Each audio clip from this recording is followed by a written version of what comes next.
and welcome to another episode. I'm your host, Mercedes Pollmeier, and today I'm doing a solo podcast. I'm going to be talking about how often a climber should be training to consistently see progress in their strength and technique. And if you've ever wondered how much is enough, or whether you're doing enough, or maybe you feel like you're doing too much, I hope that this podcast will help. The questions I'm going to be answering today are: how often should I be climbing? How often should I be lifting in order to support my climbing? And how often should I be doing cardio to support my outdoor adventures? And at the end of this podcast, I'm going to go over a general weekly plan of what this can look like. So the first question: how often should I be climbing? And many of my clients, when they first start working with me, will say, Mercedes, I just want you to tell me how often I should be getting to the gym. And I do laugh at this a little bit. It's more of an endearing way. This isn't to shame people at all. I think I laugh because I know that it feels like maybe a magic pill or something. If I say, hey, I want you to get to the gym 5 days a week, that it's magically just going to get them to the gym. And for some people, the accountability piece is huge. And if someone does tell them, hey, this is what I want you to do, they're going to do exactly that. But those people tend to already have room in their schedule to get to the gym. And I would say that might be about 50% of my one-on-ones already have a pretty flexible schedule that they have already prioritized time and they've committed to climbing training. Now, I would say the rest of the folks have to figure out what their schedule is. And so that's the first thing I want you to consider. If you are someone who is really only getting to the gym 1 or 2 days a week and you're thinking about upping your climbing training, then you have to look at your calendar first. This is where you're going to put some work in before you even think about climbing training and making a plan there.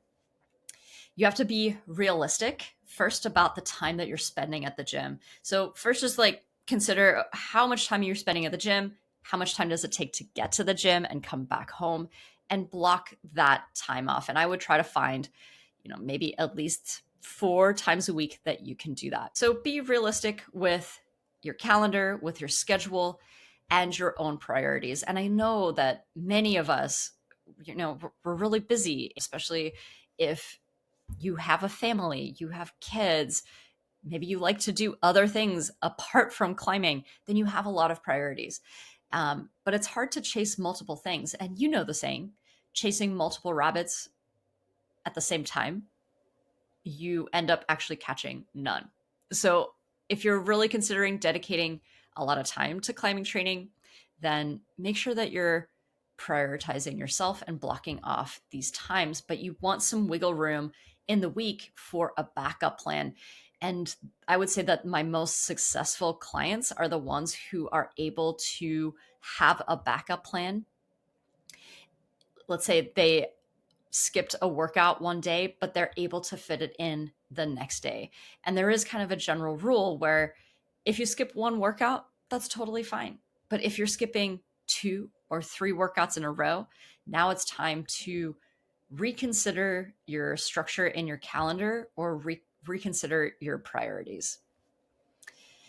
Okay, so one last thing before I go into how often you should be getting to the gym, I want to talk about what it takes to learn a skill like climbing. This is the learning process, because it really doesn't matter how often you get to the gym if you aren't implementing some of these aspects.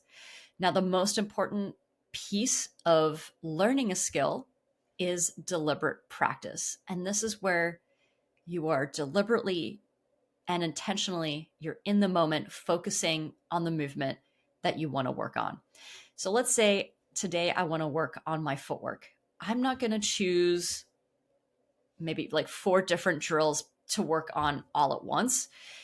I would say the easiest way to focus is just to choose one thing. And I'm going to choose quiet feet. I love this drill. I love quiet feet. It is something that is so well encompassing for a lot of different things in your movement, because it can help with the control of your leg and your foot placement. It helps you look more graceful and it helps you with precision.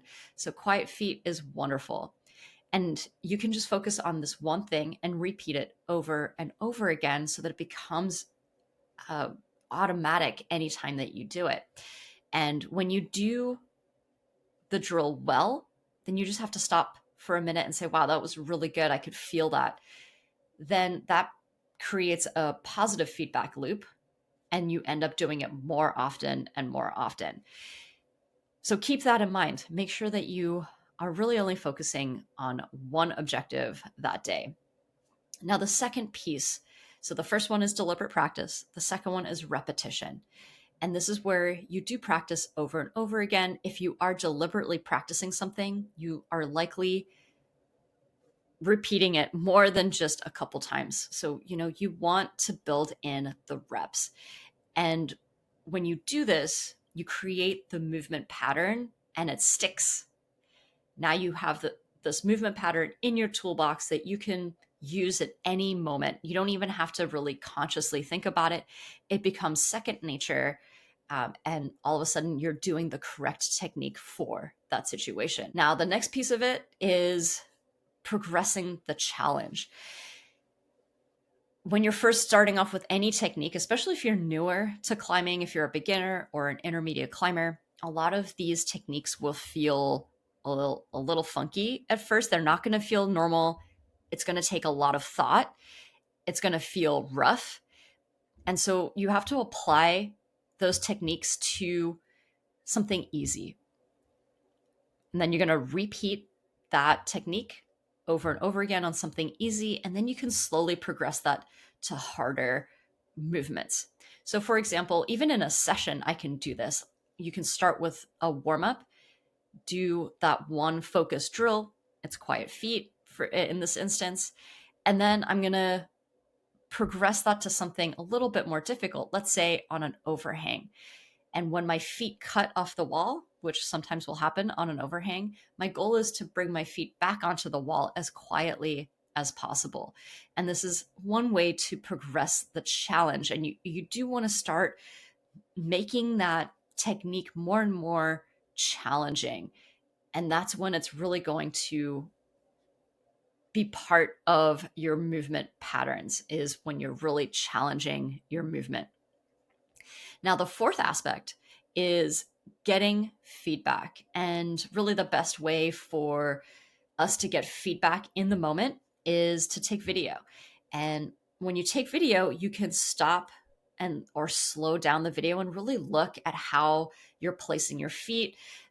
Maybe if you're focusing on something else, like maybe it's dynamic movement, you're going to look at what your hips are doing. And it's really great to look at what you're doing really well and what you're not doing so well. I think a lot of people will focus more on what they're not doing well, but you have to look at things that you say, hey, that actually looks pretty good. How can I keep doing that same thing? And so just by looking at the video, taking some mental notes, and then applying it the next time you get onto the wall, this is you doing feedback in real time. So I would say the next tip is really for the intermediate advanced climber, because you do have to have some experience of climbing for this tool to work. And this is visualization. When you're visualizing, there's a couple things going on. One, you're creating the sequence in your mind. If you're looking at the climb, you're able to create the mind map of where to go, how your body is starting, how it's ending, how you're completing the movements.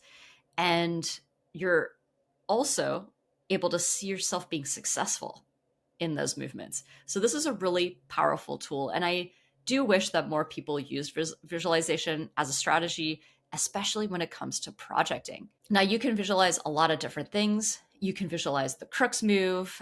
You can focus on just one movement pattern and repeat that over and over in your head before you get onto the wall. If you're doing this before you get onto the climb every time, you're already practicing those moves without actually physically being on the wall. So that's perfect for us, because now we're decreasing our physical time on the wall. We're saving energy and we're still practicing. And I would consider this deliberate practice. And so this is going to check a lot of boxes. The last little thing about skill development is rest and recovery. Resting is such an important tool. You have to do this. It's really the only way that your body has time to repair itself, and even your brain creates these pathways when it's at rest. It creates stronger connections between your brain, your nerves, your muscle tissue, your fascial tissue when you are recovering. So make sure that this is also part of your weekly plan and that you're really tuning into your body when it's feeling really tired or if it's feeling really energized. You can adjust your sessions based on how you feel that day. And that's going to also allow you some rest and recovery. So now let's get into it. How many days a week should you be climbing as a beginner, intermediate climber to make progress in your skills, in your strength? And I'm going to say 3 to 4 days a week. 3 days a week seems to be the sweet spot for most busy adults. This is easier on the schedule, but when you can, maybe every other week, you could try to fit in a fourth day. And so it doesn't have to consistently be 4 days a week, but it does have to consistently be 3 days a week in order to see progress. Now, those sessions aren't going to be all the same intensity. I really like mixed intensity sessions. So if you're going to be climbing 3 days a week, you could do 3 different intensities. One day is going to be a high intensity day. The second day is a moderate intensity day. And the third one is going to be a low intensity day. If you want to add a fourth day, that's really up to you what intensity you do. I would lean more to a higher intensity day, but keeping that session a little shorter. If you are considering 5 days a week of climbing, this is a lot, honestly. I think this is difficult to stay consistent with if you aren't used to it. If you're not used to being at the gym 5-6 days a week, I would not start there. I would start with 3 days a week and slowly ramp up. If you are someone who is able to get to the gym 5 days a week, no problem, then I would mix some of your climbing with a little bit of specific strength training and a little bit of lifting as well. If you're someone that's like, I really want to climb 5 days a week, I don't know if that is actually the best frequency, especially if you're maybe over 30. I don't think this is the best frequency all the time. Now, we do have seasons. If you're someone who does climb outside, then 5 days a week could work if you're climbing on both days on the weekend, and you are still climbing at the gym 3 days a week. This could totally work, especially if it's seasonal. But potentially 5 days a week all year round could be very difficult to stick to. And once you are missing some of these workouts, it can make you feel unmotivated.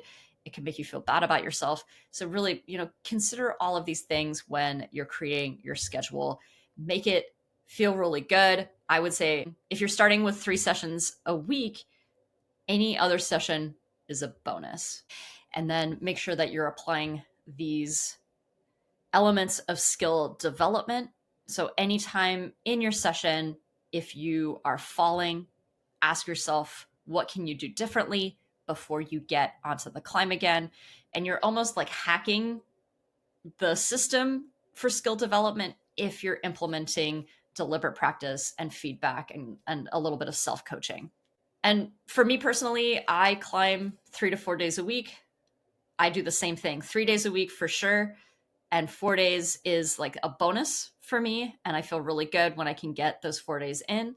And I have been doing this for weeks, months, and years. And that's really what you want to think about when you're choosing how many days a week. Can you do this for years to come? And that's how you know it's the right frequency for you.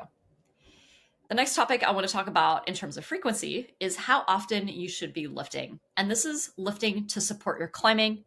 And I would say 1 to 2 times a week. If you're thinking about lifting for body composition, bodybuilding, powerlifting, you're going to have to lift a lot more, but you're probably listening to this to become better at climbing training. And so the lifting that we're choosing is really there to support our climbing so that we feel stronger when we climb. And it helps to reduce the risk of injury. We can't ever prevent injury, but we can reduce the risk. And strength training really does help with that. And as an adult, it's great to have a strong body so that you can continue to do all of the things that you love to enjoy outdoors and with your family. So if you're someone maybe in your 30s or 40s plus, then you should really consider lifting as part of just living a healthy lifestyle. So when we're thinking about lifting, I would advise that you try movements that are more of a compound lift. And a compound lift means that you're using your whole body in order to lift something heavy. So things like deadlifts, squats, bench press, those are all wonderful because they encompass your whole body and you don't have to do as much. So 1 to 2 days a week is going to be great for most beginner and intermediate climbers. If you are fairly new to lifting, then I would say try to stick to 2 days a week if you can, just because there is a learning curve with a lot of these compound movements. You're going to remember the movement if you are repeating them more often. But it's okay if you're only able to do it once a week. That's totally fine. And I would say just choose one exercise for each pattern of movement. And I have the general rule of 5 patterns, which is a push and a pull for your upper body, a hinge and a squat for your lower body, and then some sort of core exercise. And so that's 5 exercises, and you can split that up over the week, or you can just do one big session of all of them. So if you're considering adding lifting to your schedule, now that's another 30 minutes, 60 minutes to your week.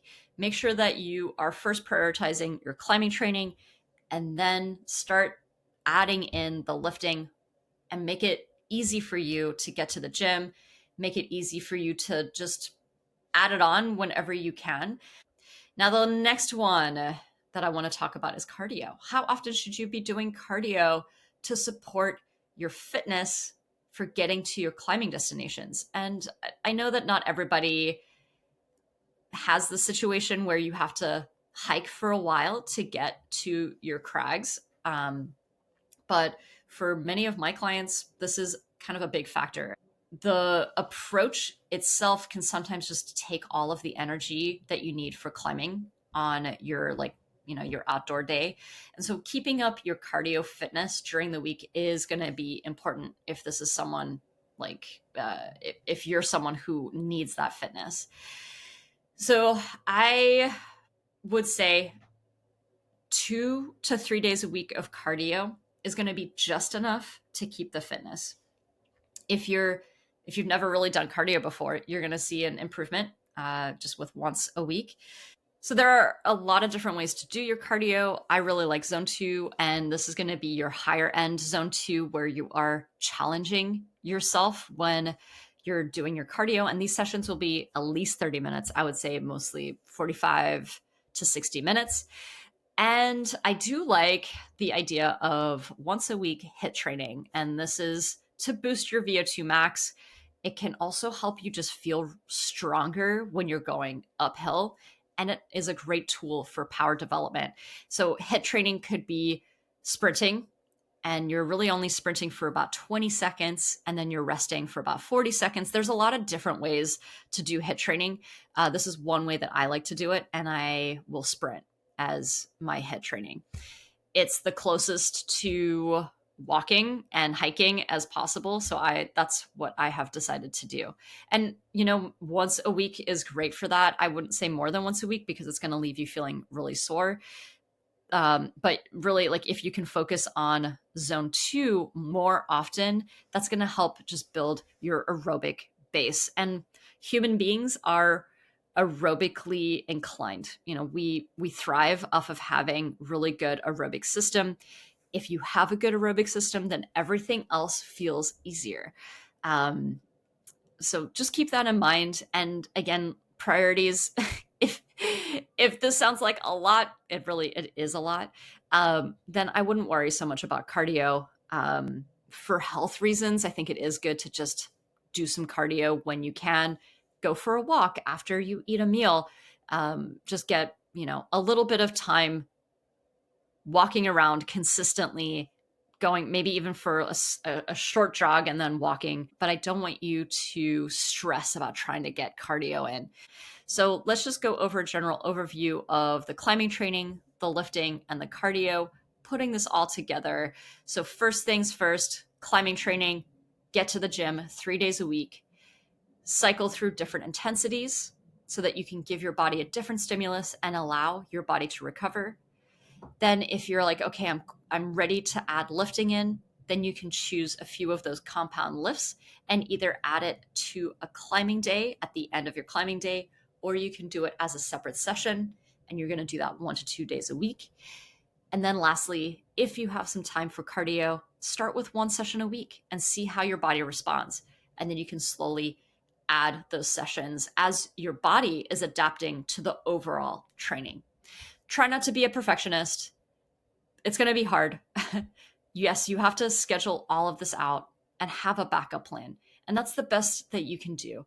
And if you miss a day, that's okay. Just don't let it happen 2 days in a row. And if it does, that means you have to reprioritize your schedule or, just rethink what your goals are. And I'm just going to add this in here. Let's say if you're feeling really tired from your training, and if you're starting to feel the effects of training, I don't want you to automatically quit the session or not even start the session. Think about fueling, having a snack if you're feeling really tired, and then start the warm up. And then at that point, if your body feels really heavy, then that is a sign that maybe you're overdoing it. But if your energy changes after eating a snack and doing your warm up, then you're most likely good to go. So just make sure that you're reassessing your energy in your sessions. If you're starting to feel really bad, then stop the session and give yourself a rest day. You're going to recover so much better if you do allow your body to rest when it's asking for it. All right, so that is it, my friends. I hope this helps you focus on what you need to do in your week. Slowly build up your training over the week. Don't do it all at once. Please, please don't do that. And this is, I would say, the basics of climbing training. This is consistency. Always come back to the basics when you feel a little lost. Come back to this. Look at your schedule. Are you getting to the gym 3 days a week? If yes, then are you strength training? And if yes, maybe consider adding some cardio and see how all of that unfolds. I hope that you have a wonderful rest of your day and get to the gym, crush it, and I'll see you in the next one.